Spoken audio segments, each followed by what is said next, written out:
Irmãs queridas, irmãos queridos, que nosso Senhor Jesus Cristo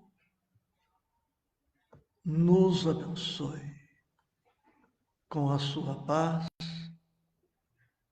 e que nele possamos realizar este estado de alma a que podemos dar o nome de bom ânimo. Hoje, em desdobramento, capítulo 10 do Evangelho. Bem-aventurados os misericordiosos. Tem como tema central perdão e todas as ideias correlatas ao tema perdão. No livro O Consolador, Emmanuel nos diz que a reencarnação é o perdão de Deus. A reencarnação é o perdão de Deus. Portanto, Deus perdoa. Quando alguém diz que Deus não perdoa porque não se ofende com o nosso comportamento, demonstra não ter estudado o tema perdão convenientemente e também não entendeu ainda Deus minimamente. Porque perdoar vai além da desculpa, da indulgência de alguém em relação a outrem que tenha agido eventualmente de forma inadequada. Perdoar, como o verbo inserido na palavra sugere, é doar, perdoar. E doar mais, doar acima de, doar além de.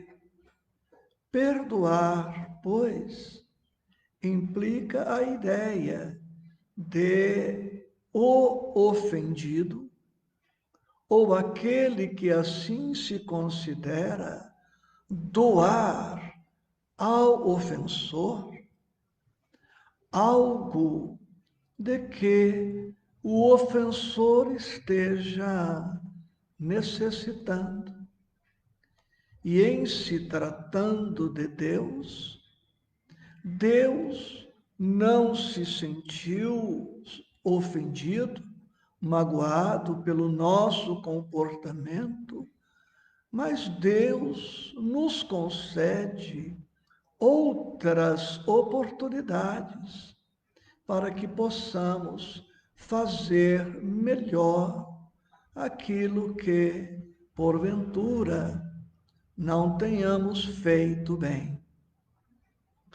Sendo a reencarnação o perdão de Deus, e concordamos com Emmanuel, isto implica em que a reencarnação não é um castigo de Deus, não é um mecanismo punitivo de evolução. quando alguém reencarna, não está sendo punido. Pelo contrário, está recebendo outra oportunidade para avançar, melhorar, progredir. Em verdade, a reencarnação é uma forma educativa de fazer com que o espírito evolua. A finalidade da reencarnação é educar o espírito, é ensejar ao espírito a possibilidade de desenvolver-se sempre mais e passar pelo processo da expiação quando errou, ou pelo processo das provas para ser avaliado, são bênçãos para o espírito. À luz do Evangelho do Cristo e da doutrina espírita, precisamos perceber que as expiações das faltas cometidas nas reencarnações passadas não ocorrem na mesma medida das atitudes equivocadas. Vamos dar um pequeno exemplo.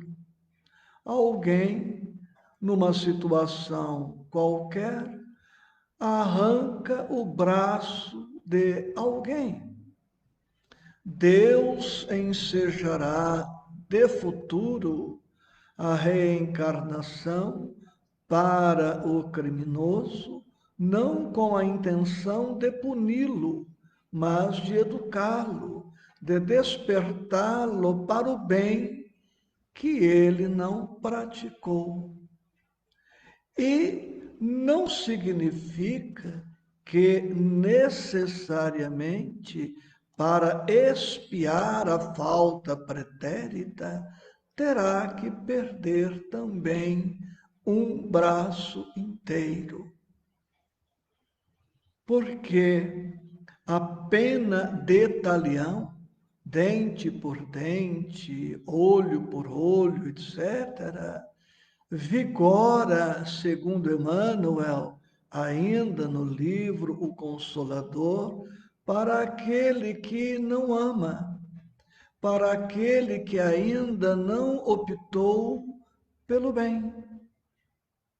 Neste caso, a lei de causa e efeito atuará plenamente, porque não existe em favor daquele que errou nenhuma circunstância atenuante, não existe nada que advogue em favor do espírito faltoso.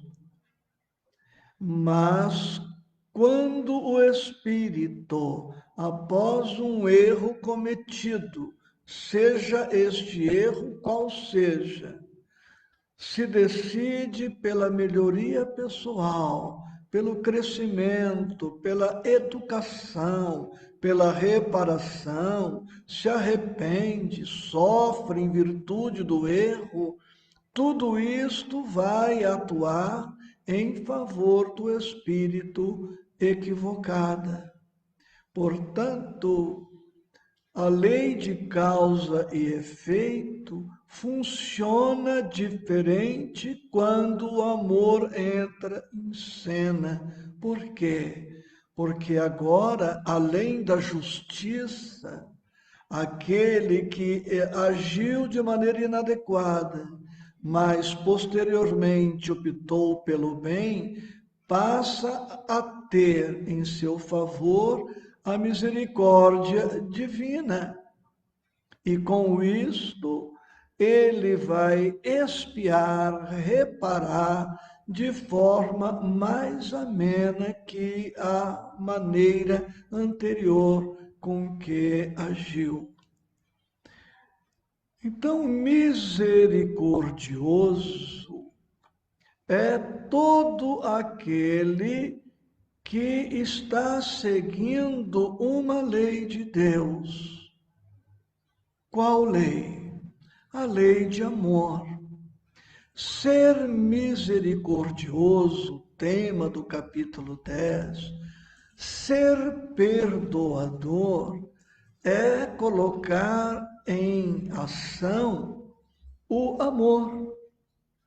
Aquele, pois, que, considerando-se ofendido, estabelece com o ofensor uma relação afetuosa, de carinho, de compreensão, de compaixão, de piedade, dispondo-se até a auxiliar aquele que o ofendeu, está vivenciando o amor. E o amor pode ser expresso, manifestado, vivenciado de muitas formas, mas, sem dúvida, através do perdão, através da misericórdia, talvez seja a forma mais transcendente, mais elevada, em que a criatura pode expressar o amor que sente pelas demais criaturas. Porque, ao vivenciar este amor, estará amando alguém que se colocou como adversário dele, como inimigo, como um desafeto. E o amor ao adversário, ao desafeto, ao inimigo, transcende o amor por um afeto, o amor por um amigo, por um ente querido com quem se tenha afinidade. Então, misericórdia quer dizer algumas coisas que eu vou compartilhar com vocês. Ser misericordioso ou agir com misericórdia é ter compaixão das misérias alheias. Olhem a construção da palavra misericórdia, que sempre destacamos aqui. Miséria, pobreza, indigência espiritual, coração. Portanto, ser misericordioso é ter coração para com aquele que se apresenta ainda num estágio, digamos, sem ferir, de miserabilidade moral, miserabilidade espiritual. No mínimo, aquele que nos ofende ou é ignorante ou está enfermo. E o enfermo e o ignorante necessitam da nossa compaixão, da nossa compreensão, da nossa piedade, enfim, porque na sua essência mais profunda, aquele que age mal em relação a nós não é mal, ele apenas adotou, num certo momento, dada a própria fragilidade, um comportamento infeliz. Deus nos ama assim, de maneira infinitamente misericordiosa. Porque se Deus fosse somente justo conosco, sem compaixão por seus filhos, não suportaríamos os cânones da justiça divina e seríamos para sempre espíritos comprometidos com a justiça, porque não teríamos condições de resgatar as nossas faltas. Quando Deus nos enseja a reencarnação, Ele faz mais do que simplesmente nos conceder a oportunidade da reparação. Ele nos aquinhoa com todas as possibilidades, com todos os recursos, para que não sejamos devedores insolventes, devedores falidos, sem condições de resgatar a dívida. Aquele que usa de misericórdia vivencia, guardadas as infinitas proporções, o amor de Deus. Ser misericordioso com alguém é amar a este alguém como Deus nos ama na sua misericórdia, respeitadas as diferenças, evidentemente. Ser misericordioso é colocar a mente em estado de doação de energia do amor, o que inibe a ação, os ataques psíquicos de outras pessoas encarnadas e desencarnadas. Quem ama com misericórdia se protege e dificilmente será vítima de uma obsessão.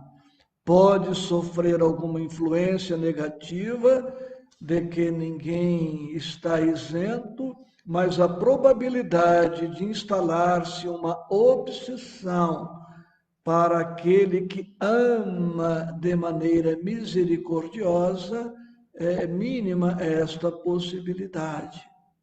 Portanto, amar misericordiosamente é organizar uma proteção para as obsessões, para as agressões psíquicas. Este ou aquele poderá até atacar o misericordioso que ama, mas dificilmente conseguirá penetrar-lhe na essência. A misericórdia, este amor misericordioso, cheio de compaixão, permite que se manifeste o eu superior que sobrepor-se-á ao eu inferior. Com a misericórdia, o Espírito atua de forma mais direta, mais organizada, mais equilibrada, mais serena, mais tranquila. O perdão, sem dúvida, é bom para aquele que o recebe. Mas o perdão é, sobretudo, um grande bem para aquele que o concede. A mágoa é uma algema, é uma cadeia, enquanto que o perdão é o alvará de soltura, é a libertação. Manter-se magoado com alguém é estabelecer com este alguém um laço de sombras, de trevas. Perdoar é desatar este laço de sombras e construir com esta outra pessoa um vínculo de luz, um vínculo de paz, um vínculo de harmonia. a doutrina espírita, na esteira do pensamento de Jesus, é uma contribuição excelente para que o espírito melhor compreenda a importância e os benefícios de perdoar. Com o perdão, o espírito já começa a demonstrar as qualidades espirituais excelentes que vai amealhando. E a doutrina espírita tem precisamente esta missão junto aos seus adeptos: torná-los pessoas melhores. Com a doutrina espírita, nós temos base lógica, base científica, base filosófica, base religiosa para o perdão. Porque o Espiritismo, à medida em que vai penetrando a alma do adepto, vai sensibilizando este adepto, transformando-o gradativamente. E, à medida em que melhora, o espírito melhor expressa esta melhoria. Mas precisamos entender com Jesus e com a doutrina espírita que reconciliar-se com o adversário é mais do que manter uma relação de boa vizinhança com eles. Perdão não se expressará através de aparências, de uma verbosidade excessiva, de gestos marcantes, impressionantes. Não. Perdoar é algo que brota no mais profundo do ser.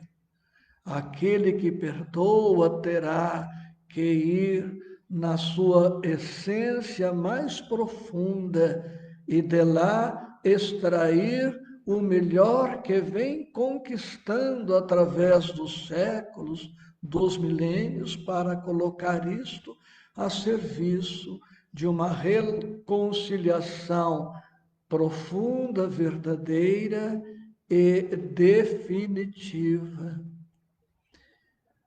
O perdão é também nós nos reconciliarmos com os adversários internos, com os inimigos internos. Não basta não termos inimigos externos. É preciso desfazer as inimizades internas, inclusive aquelas pessoas das quais não gostamos e que nem sabem disto.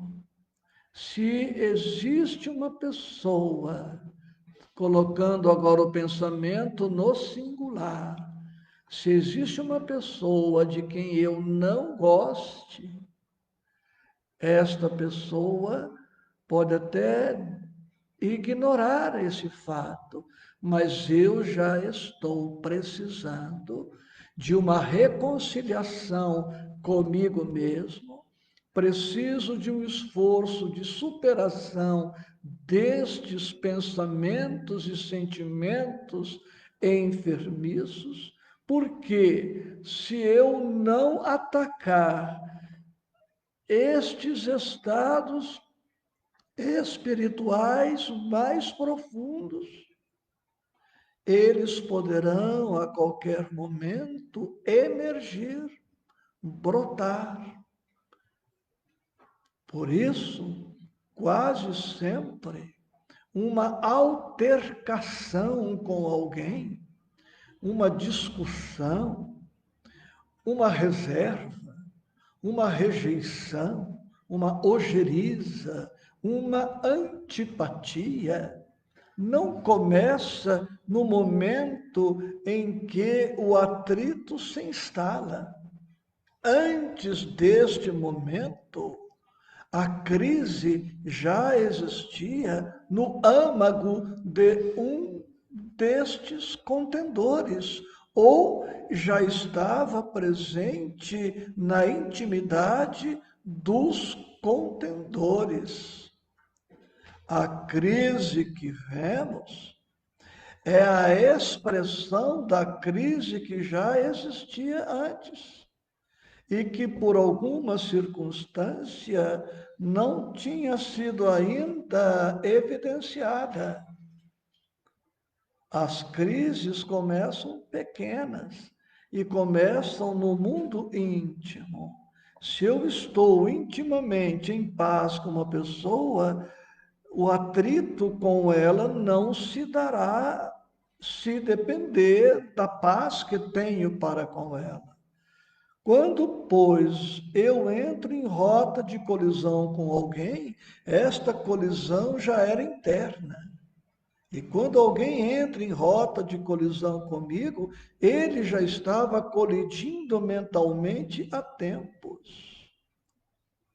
Não por coincidência, na quinta-feira, quando estudarmos mente e comportamento, retomando uma sequência que adotamos tempos atrás de um dos livros de Joana de Ângeles, nós veremos outra vez isto.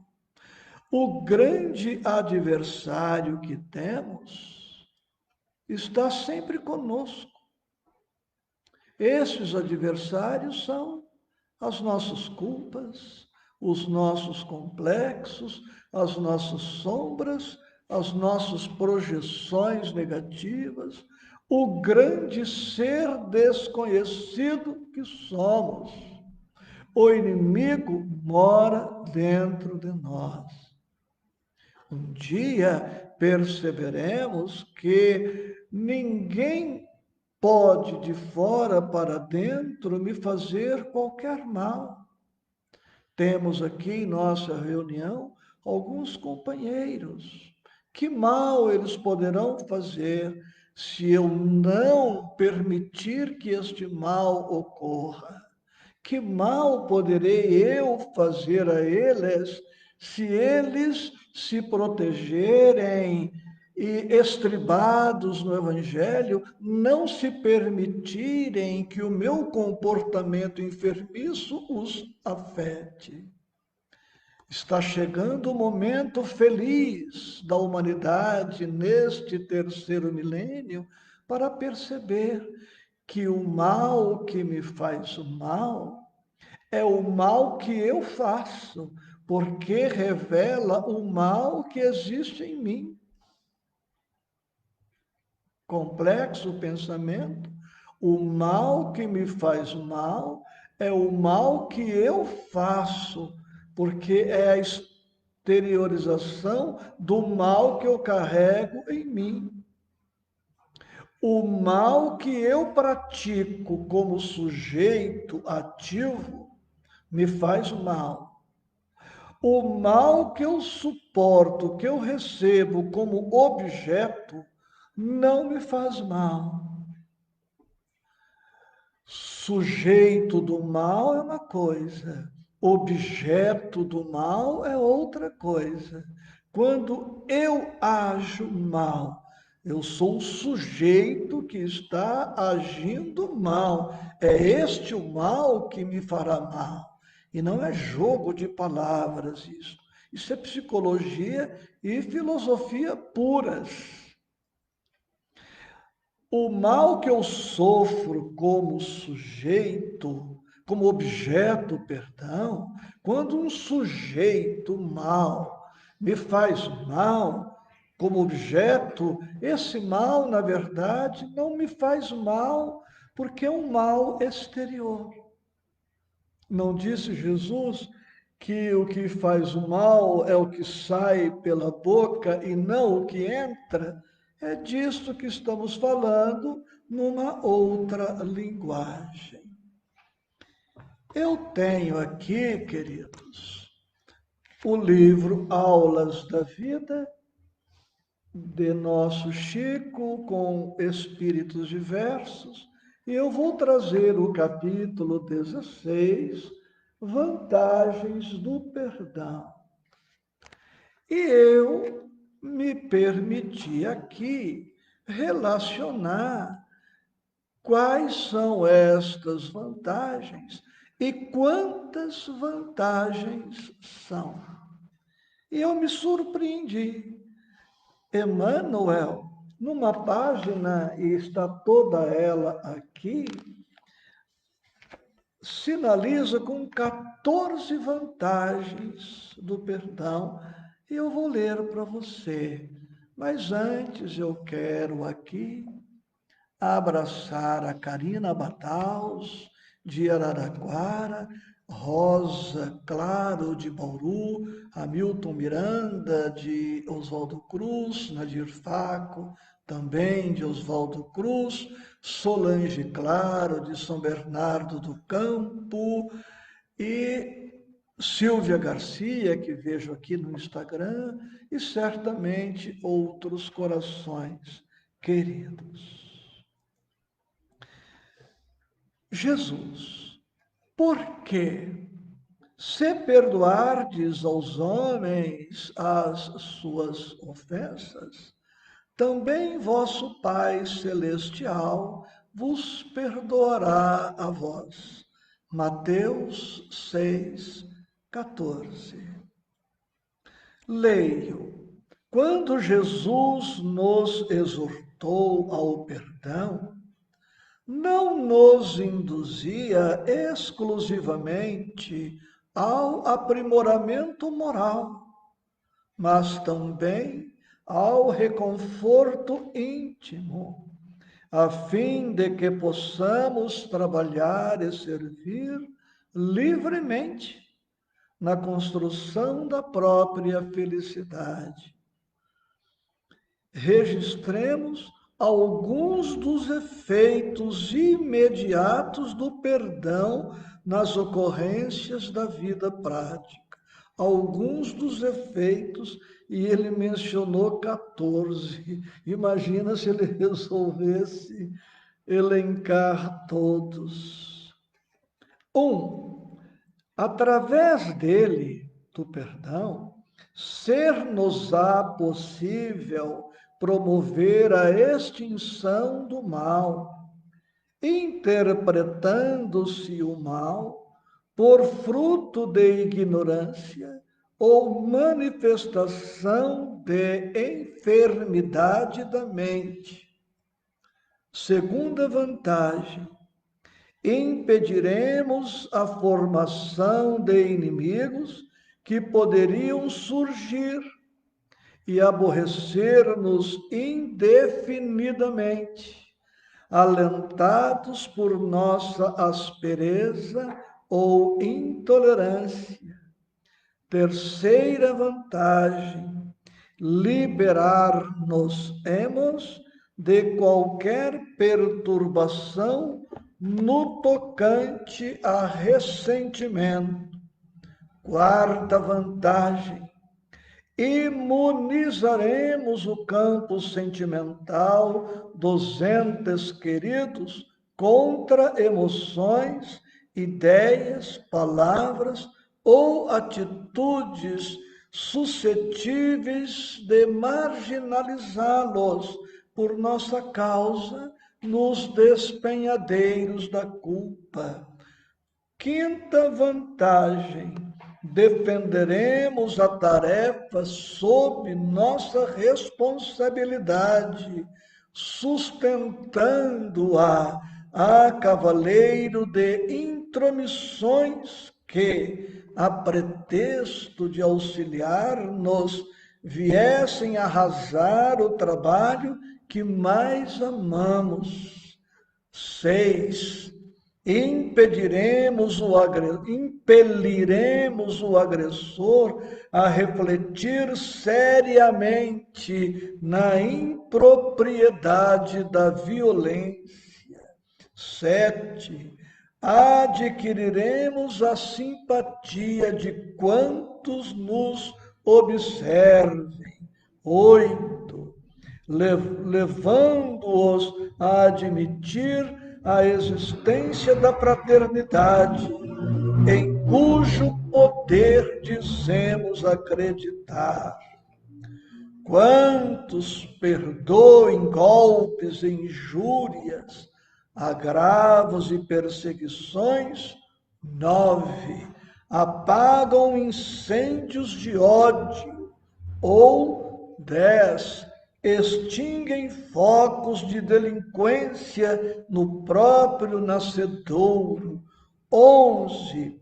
Amparando legiões de criaturas contra o desequilíbrio. E 12. Resguardando a si mesmos contra a influência das trevas. Perdão pode ser comparado à luz que o ofendido acende no caminho do ofensor. Por isso mesmo, perdoar, 13, em qualquer situação, será sempre colaborar na vitória do amor. 14, em apoio de nossa própria libertação para a vida imperecível. 14 vantagens do perdão. Algumas delas no dizer de Emmanuel. Perdoar pode ser difícil, mas alivia, liberta e cura. Que nosso Senhor Jesus Cristo a todos nos abençoe. Quarta de manhã, às 10 da manhã, o batismo e a tentação de Jesus. Evangelho de Marcos, capítulo 1. Todos convidados. Carinhoso abraço, com votos de paz.